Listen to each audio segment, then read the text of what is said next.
Welcome to the Indicator podcast, where we talk to people who are working to make evaluation systems stronger. And today I'm talking to Tomás Chianca from Brazil. Hello, Tomás. It's very nice to have you with us. Oh, thank you so much, Jugan. It's a pleasure to be here with you, especially with your beautiful background. Yeah, it's a winner, I'm telling you.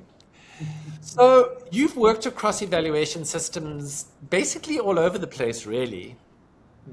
Why is the footprint evaluation agenda something you're choosing to prioritize now? And what does it look like from where you sit? Well, interesting story, and Jugan. As you know, and you said, I'm Brazilian. I'm based in Rio, and I've been working in evaluation since 1997, almost 30 years. So I feel a bit old now. Uh, Don't I've tell anyone evaluated, that, just shh.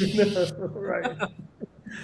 So I've evaluated initiatives across 30 countries almost. 30. Uh, and most of those initiatives were mostly focused on improving people's livelihoods, reduce inequities, empower marginalized groups, and so forth. So I did a few evaluations of environmental initiatives along the way, but equity was really always like a fundamental criterion for me in any evaluation I did. So, but environmental sustainability, not really. I mean, I had never uh, had in mind to treat it as at the same level of importance as equity. But, that completely changed when I became a grandfather. The concern for the planet's future became kind of visceral or, urgent to me, something I felt in completely different way, especially after one of my grandsons, Felipe, told me explicitly that his intention is of having at least 3 kids with his future partner. So I found myself feeling that, uh, as a professional, my contributions were kind of insufficient to help face and address climate and environmental challenges of the Why? magnitude Because we the experienced. thought of your grandchild having children suddenly made these sustainability questions really Yeah, alive. life for me, I mean, it's not me. I mean, I know that I'll die and the planet Felipe's will still kids. be here. But, my grandkids and my potential great grandkids might not be here. Well, might not have Terrifying. a planet when they are here. So that really, so instead of just trying to reduce my personal and family carbon footprint or supporting pro-environmental movements, I kind of said, well, I need to do something more meaningful. And while I was feeling bad about myself, my professional irrelevance, to help Oh, ensure a future to my grandkids and my potential great grandkids. So Jane Davidson, with whom I have been working for many years, right. uh, so she presented me to the Footprint Evaluation Initiative, and she actually invited me to be part of the core team alongside our natural systems guru, Andy Rowe. And it has been quite transformative to me. I mean, not just intellectually, but in terms of what my work means to me.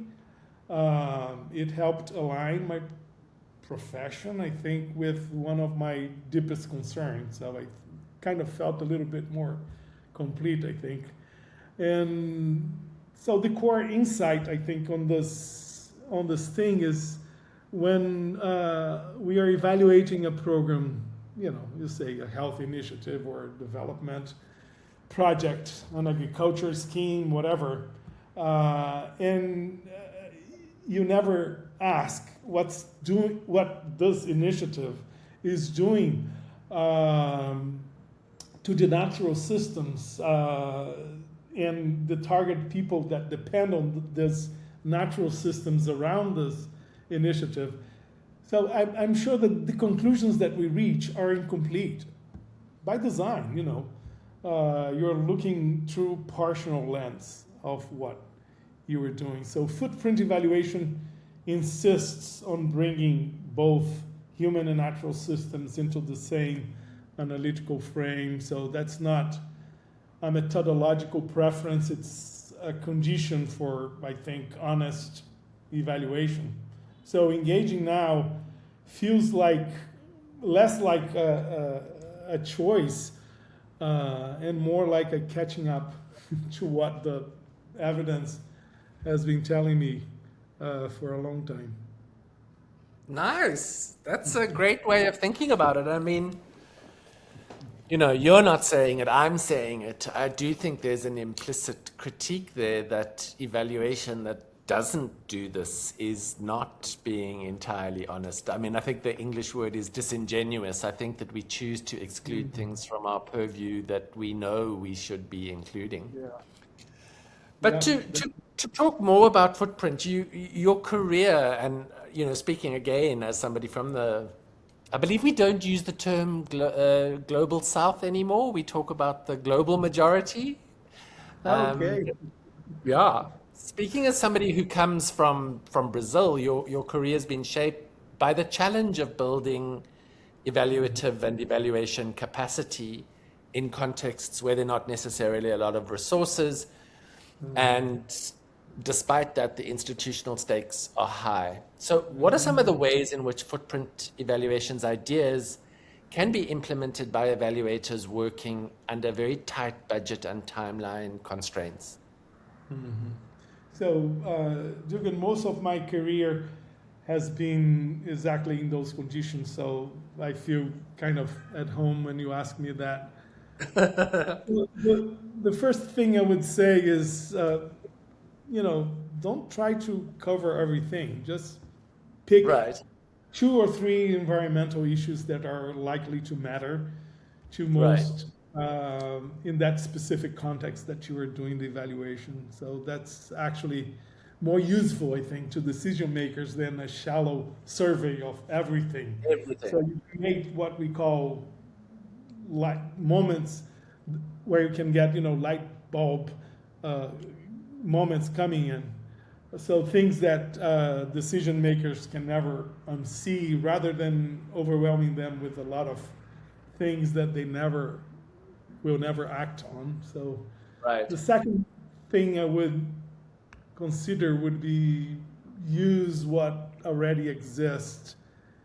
And there is a lot of free evidence out there. You'll be amazed. I mean, that we as evaluators, we quite never tap on those things. So there are environmental impact assessments, life cycle assessments, databases, geospatial tools. Yeah, all kind of data. The gray literature, and local and indigenous knowledge holders. It's so important, the intelligence that they bring to the table. So we really don't need a big budget to access these, and they are really gold mines. So the third thing I would mention is reframe the evaluations, the questions you're asking in your evaluation.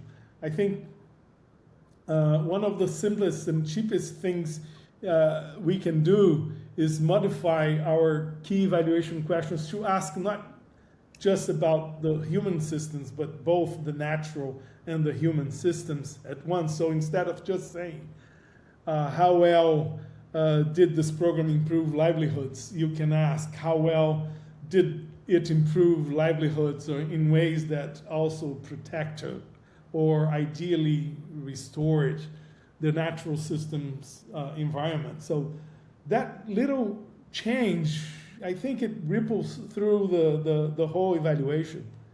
And here's something quite practical I would add to the listeners here, is especially for the evaluators who don't have access, easy access to people who have a natural systems background. We are flooded now with all those AI tools, and seriously, you can ask that AI that you use just a simple question, given this program policy, initiative, whatever you're evaluating, and the materials they're using, the equipment, the how the way it is implemented, the outputs and the outcomes it's producing. So what are the likely consequences to the environment and how serious they are? I've done it a few times, and you might, of course, not get a huge quantification of things, but just getting a structured list of what the environmental consequences in that context could be is already enormous, and it's very, very valuable. So it gives you somewhere to start, and then that's probably the most important part. I mean, you don't just find those things, but you factor those things, those consequences into your evaluative conclusions. Because, as you mentioned, because if a program is doing good things for people, but is seriously damaging the environment, you cannot call it a great success. Full stop. That's not a complete evaluation.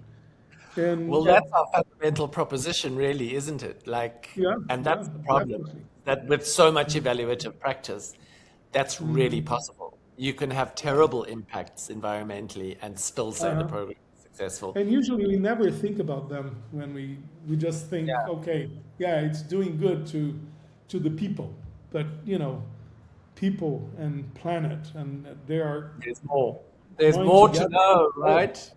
yeah, they are not disengaged. And here at Footprint Evaluation Initiative, we have developed and are still developing many tools to Okay, so help let's talk evaluate. about that. So you've been somebody who's done a lot of work on developing evaluation capacity, and Hmm. the Footprint Evaluation Initiative is explicitly about that. It's about creating this capacity to be able to shift the way evaluation gets done. For you, from your perspective, what does that capacity development pathway look like? Who do you think in evaluation needs to learn what? Hmm. I think the first thing to accept is that, in most systems we work with, people are already overloaded, overwhelmed with work that they have on their plates. So capacity development has to be realistic and really try to be embedded in everyday work. So not something extra on top of everything else that people do. So I think about who needs to learn what in two levels. First, I think about evaluators and evaluation managers. So the core skills they need is learning to ask really evaluative questions about coupled systems, human and natural. Not just the more descriptive questions that we usually ask in evaluations. Then they also need to learn how to use tools like the footprint typology that we will talk in a bit, or the footprint rubrics to reach clear conclusions about how serious the impact on the environment actually are. Second, and think about the commissioners and evaluation units. It's a bit different.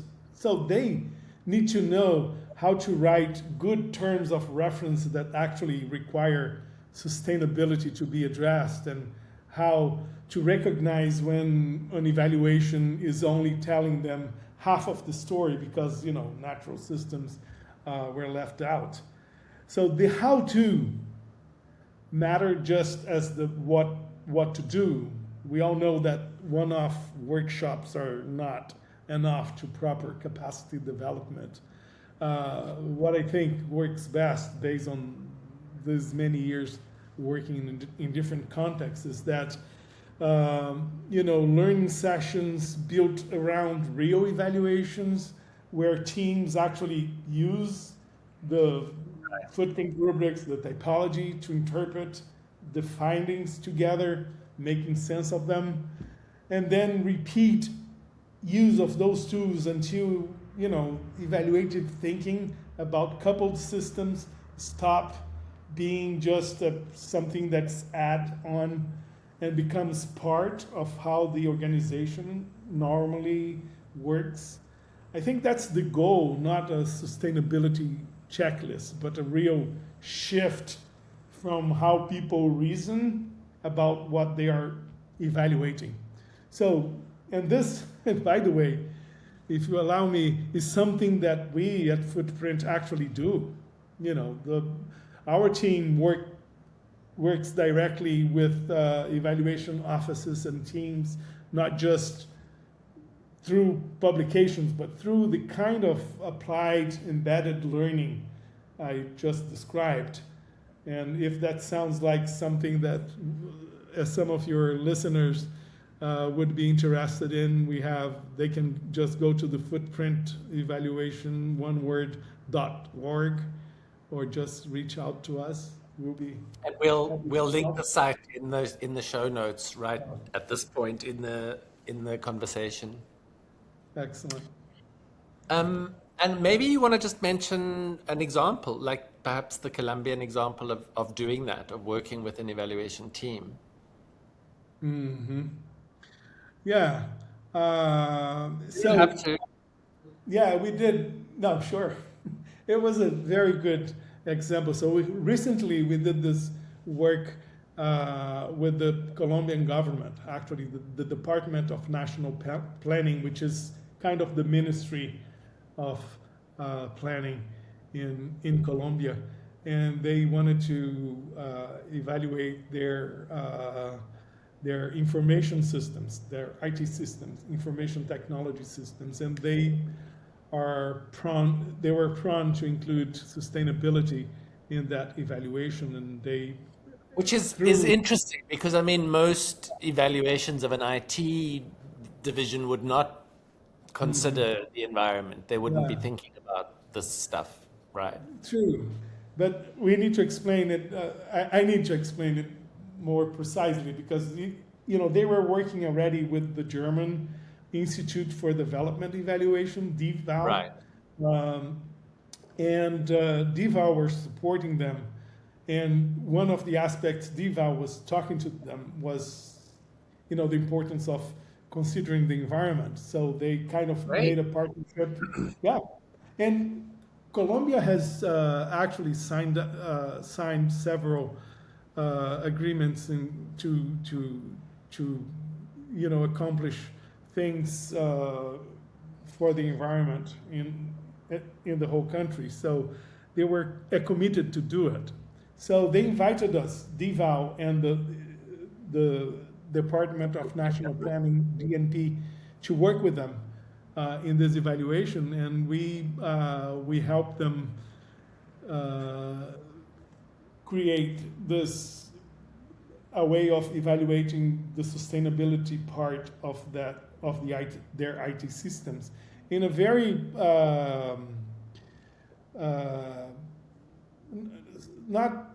it's simple, but it's not simplistic, if you know what I mean. Very doable, very manageable.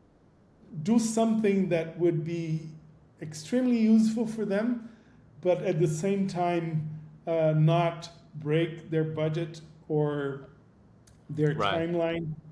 And we were able to help. We worked with a local group Evaluator. that had, with local evaluators, but with a team that had also expertise in the environment.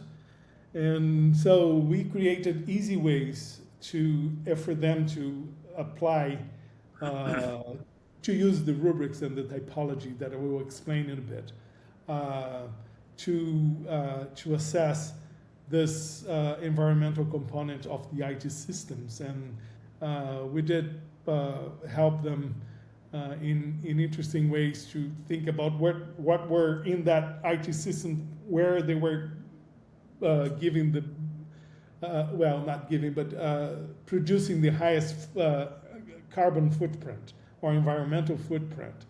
And it turned out that it's in the way the equipment that they use, the peripherals, the efficiency of those equipment, and so the most important thing was to reduce their environmental footprint, was to do a more environmentally friendly procurement. So where they buy the equipment, where they buy the peripherals, and how they transport and how they manage that. And that would account for, I don't know, 2/3 or almost 3/4 of the emissions. So that was... I mean, it's like if you don't ask those questions, you don't get that insight. And the implications are kind of obvious, but it's not stuff you engage in normally unless you really want to. Yeah. But sorry. And we didn't have, just to give a quick a compliment there. So we didn't have to. We did collect some data, but not a huge amount of data. We used a lot of data already that was existing data, and just did estimations, because there are so many other studies out there that could give us some specific information about how much a mainframe will use in terms of water, electricity, and things like that. So the estimation was pretty simple. Enough. Like good enough. Kind of thing. Yeah. Good enough, Yeah. exactly. I mean, I'm just still thinking about the three things you laid out as kind of tips, like, focusing on a few outcomes, to be using existing evidence sources, and to be framing your questions around ways that are more useful and answerable. And I want to talk a bit about your work on evaluation quality, and kind of coming with shared standards, if I can call it that, across diverse professional communities, and sort of making these appropriate and practical.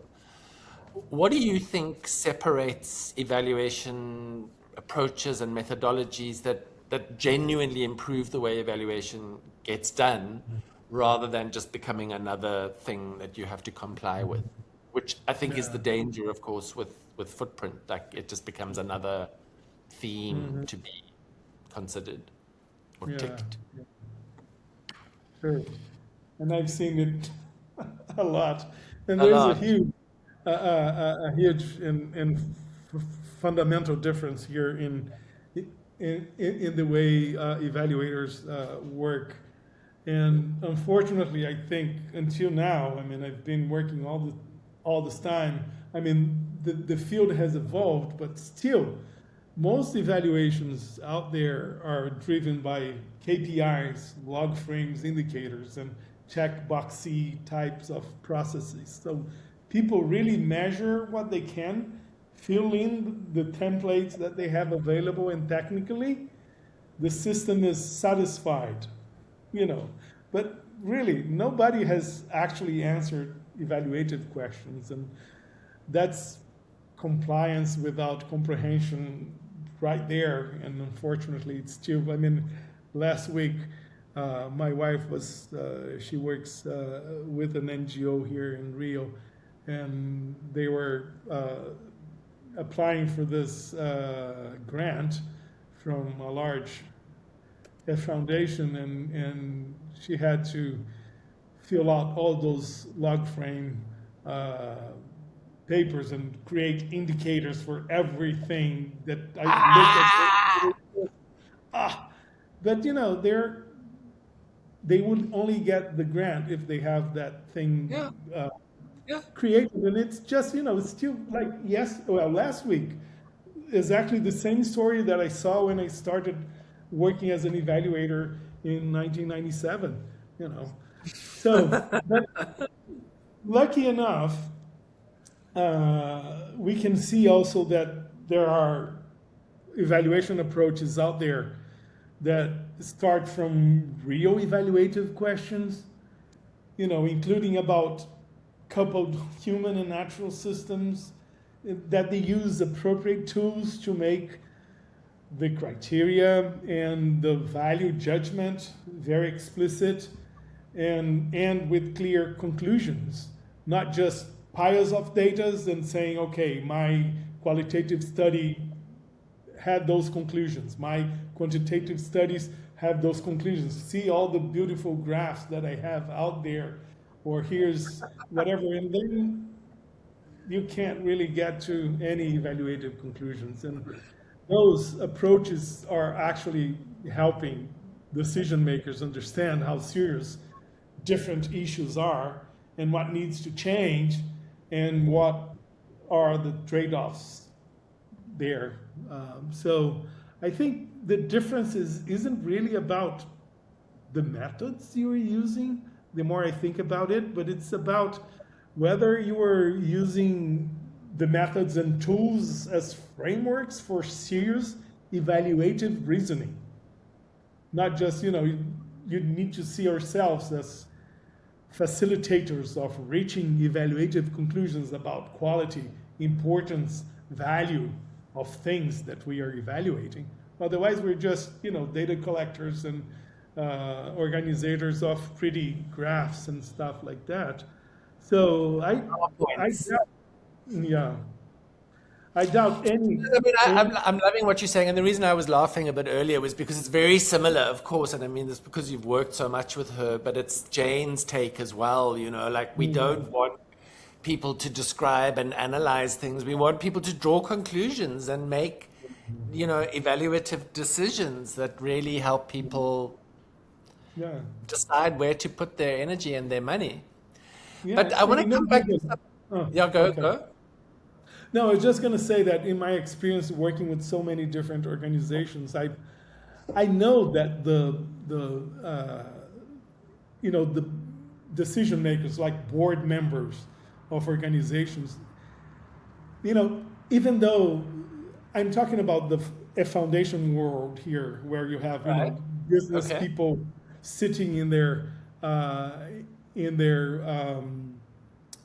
boards, and they keep asking about indicators and beautiful log frame panels there for them to see. But at the end of the day, when they look at that, they start asking questions that are more why and how important this thing is. That goes much deeper, and they know that it's any responsible decision makers know that they can't be satisfied when they are doing important decisions only based on nice, colorful log frame dashboards. A nice pie chart. Yeah, exactly. And I think, the footprint evaluation wants to provide the evaluators and decision makers with that kind of information and approach to evaluation that makes it more complex, more rich, and more actionable. Right. So you mentioned earlier the footprint evaluation typology, which asks evaluators to make, as we've been talking, judgments about environmental sustainability and natural system impacts. And this is territory that often is scientifically contested, and it's also institutionally sensitive because there's kind of such intense interests around this. I understand that you and Jane, working together, developed a rubric to support the application of the typology in a specific evaluation. Won't you describe that specific experience, and how did you make sure that something like that is rigorous enough to offer real meaning, but flexible enough to be used in different contexts? And as you know, I've been kind of using it, so it's been interesting for me. If you can talk a bit about that. Sure. So let me start briefly with the typology, because that's what the rubrics was designed to be applied. So the footprint evaluation typology is essentially like a 4-point scale for reaching clear, defensible conclusions about an intervention's environmental impact. Very briefly, at the top level and the ideal level, you have an initiative that is restorative. So it's actually leaving the natural environment better than they found it. And it found it. Yeah, so right below it comes, no net harm. So when the intervention either is causing no damage or is somehow offsetting the damage that they cause doing some restorative work. Then right below there is the sustainability aware level. That's when the initiative is trying to reduce harm, but is still causing net damage. And that's where most initiatives it can be classified. And sometimes we break that specific category in subcategories to be able to see progress and changes there. And then at the very bottom, there is the ignores natural system level, where the initiative is being extractive, unsustainable, and even destructive. I think the power of this tool is that it forces you to take a position. It's not just about describing things, but it's really an evaluative reasoning tool. So now the challenge is how do you apply that scale consistently across very different contexts and sectors? And that's where the evaluation rubrics come in. So the rubric make the criteria that are behind each of those 4 levels that we just briefly described in the typology very explicit. So what does restorative actually looks like no net harm or sustainability aware look like in specific sector or context? So it really translates the scale into something that a team can reason through together, step by step, looking at the available evidence. And the first coupled systems rubric that we developed, Jane and I, in the context of the footprint evaluation initiative was actually constructed retrospectively. So we did it for the evaluation of the IFAD global program that supports global smallholder farmers to adapt to climate change. And Andy had been invited, that was during the pandemic, and Andy had been invited to be responsible for the sustainability component of that evaluation. And Andy actually developed the typology in the context of that evaluation. And we built the rubric by going back and making explicit the criteria that had been applied almost intuitively by Andy. So we had to kind of extract from his head how he was thinking about the different levels. Quite a difficult job, right? Well, it took a while, but we got there. You did it. Yeah. So Tomas, oh, are you done? Can I follow up? No, I just want to say, if people want to go deep on all of this idea of the rubrics and the footprint evaluation typology, we have developed an actual footprint evaluation typology guide in partnership with DEVAL, the German Institute for Development Evaluation. So it walks through the typology, how to apply it step by step, and how rubrics fit into that process with real life examples, both from the IFAD that I just mentioned, the example, and the work we did in Colombia that I mentioned before. And it's freely available. Just go to our website. And if you want to, we'll link it. Tomas, we'll link it at this point in the podcast. We'll have a link to that resource. Excellent. Can we also access that IFAD evaluation report that Andy was part of? Is it available? It's it's available it's a case study available in in the On the footprint. iPad site. Okay, we'll Evaluation. link that as well when you mention it. We'll do that. Excellent. Okay, pressing on. So, Thomas, rubrics can be used for meta evaluation, as you're describing, in fact. So, as in assessing individual evaluations or portfolios of evaluation. And you, Andy and Jane, created one to assess how well evaluations address coupled human and natural systems. Talk a bit about how you developed it and how you think it can be used. Yeah, I think this is where things get really interesting. Honestly, quite powerful. I mean, just to give a brief example, a meta-evaluative rubric, it's different from the regular rubric because the rubric usually is to help assess the performance of a specific initiative.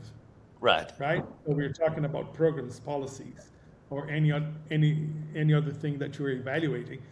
But the meta-evaluative rubric, they are to evaluate the quality of evaluations. So those are designed to level of inquiry, right?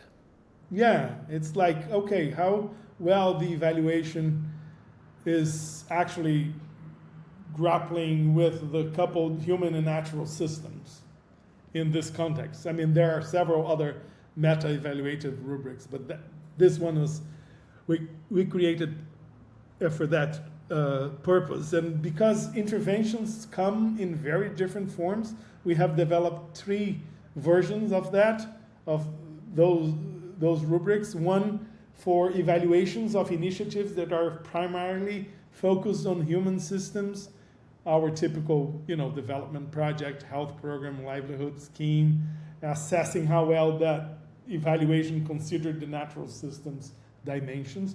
The second rubric is for evaluations of initiatives that are focused more on natural systems, the conservation, restoration, emissions reductions, and so forth, that will assess how well the evaluation considered the human dimensions and equity issues, livelihoods, and so forth, power dynamics. That's the kind of flip side, right?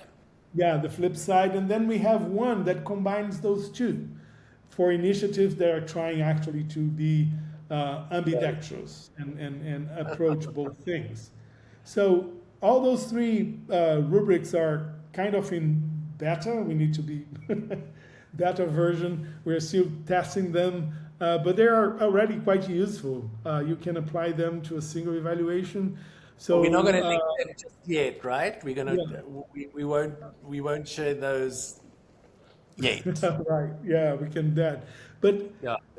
I think they can be used in single evaluations, but I think when they become really, really powerful, and when we apply them at the portfolio level, when you run them across, a set of evaluations, say everything an organization commissioned in the past 3 years, you start seeing patterns like systematic gaps, whole dimensions of the coupled systems that are being consistently ignored across an entire body of work.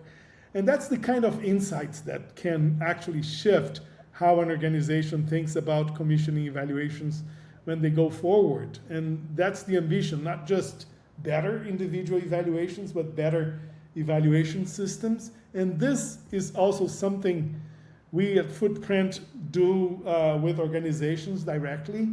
Apply these rubrics to evaluation portfolio, surface patterns, and help people redesign how they commission evaluations going forward. It's a concrete engagement, not just a generic framework.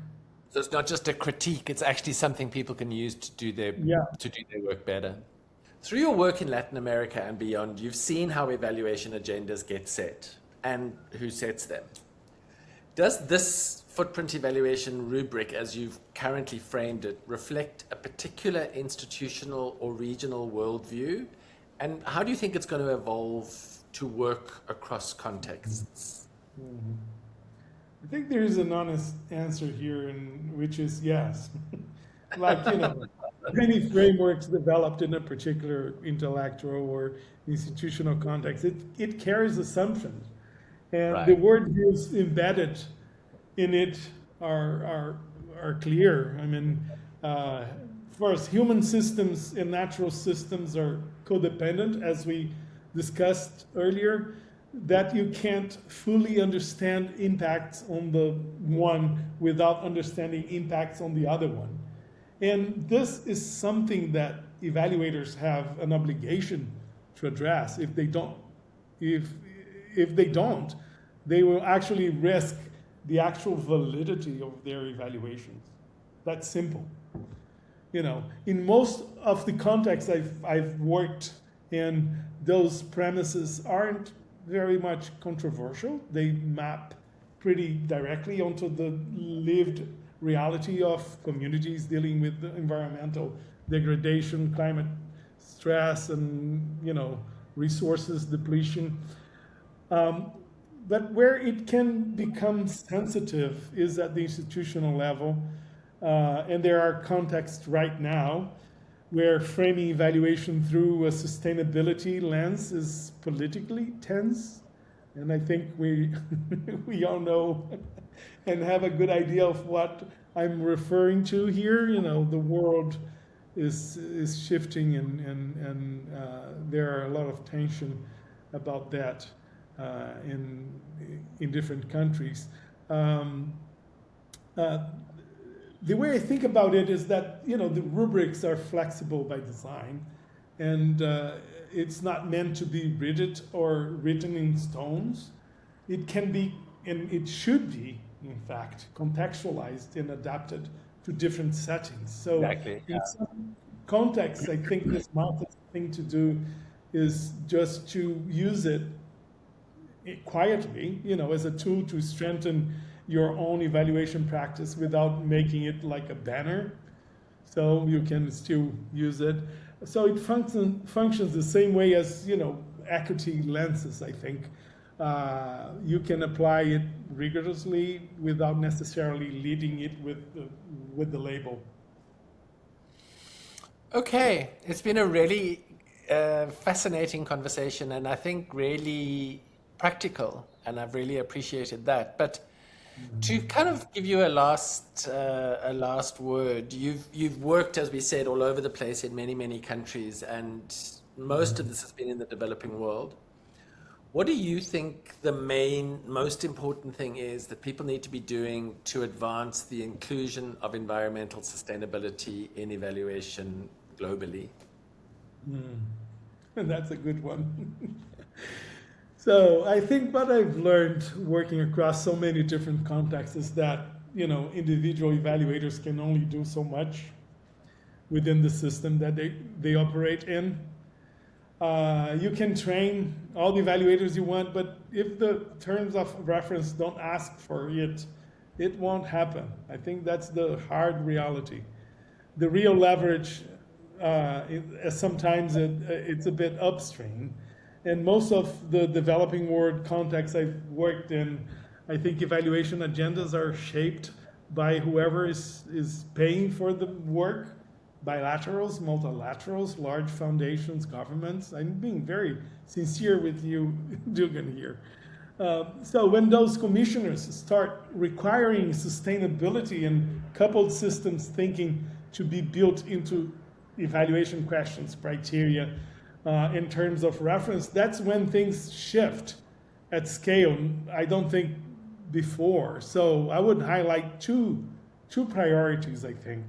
First, shift commissioning practices. So sustainability needs to be routinely built into how evaluations are framed from the start, not added as an afterthought and not left to the discretion of individual evaluators. Second, I think secure resources and grants to make that shift real, to develop and test tools like the footprint typology or meta-evaluative rubrics that we just mentioned, with real portfolio and real evaluation systems, especially in places where there is already some political will to move in this direction. I think the Colombia example is a great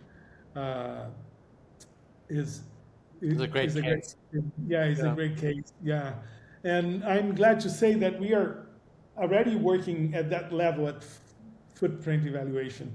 I mean, our team is currently supporting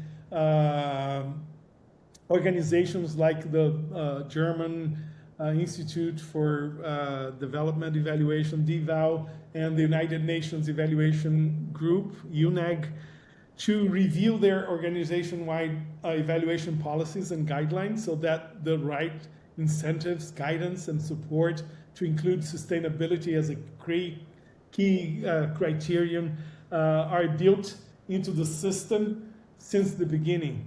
So I think when commissioners start asking for it systematically and evaluators have practical tools to deliver it, sustainability stops being an optional extra and becomes part of standard evaluation practice. I think that's the shift we are working towards. So if some of your listeners here are evaluation commissioners, evaluation managers, or someone responsible for evaluation policy in organizations, and these things that I just mentioned make sense to them, the footprint team would love to hear from them and work with them. As I mentioned earlier, people can find us at our website, and we offer webinars, direct advisory support, capacity development, and we are building affordable online learning for evaluators and commissioners worldwide. So the tools are there, and let's use them. That was great. That was so interesting. Thank you so much for joining us, Thomas, and goodbye. Pleasure. Goodbye, Dugan. Thanks.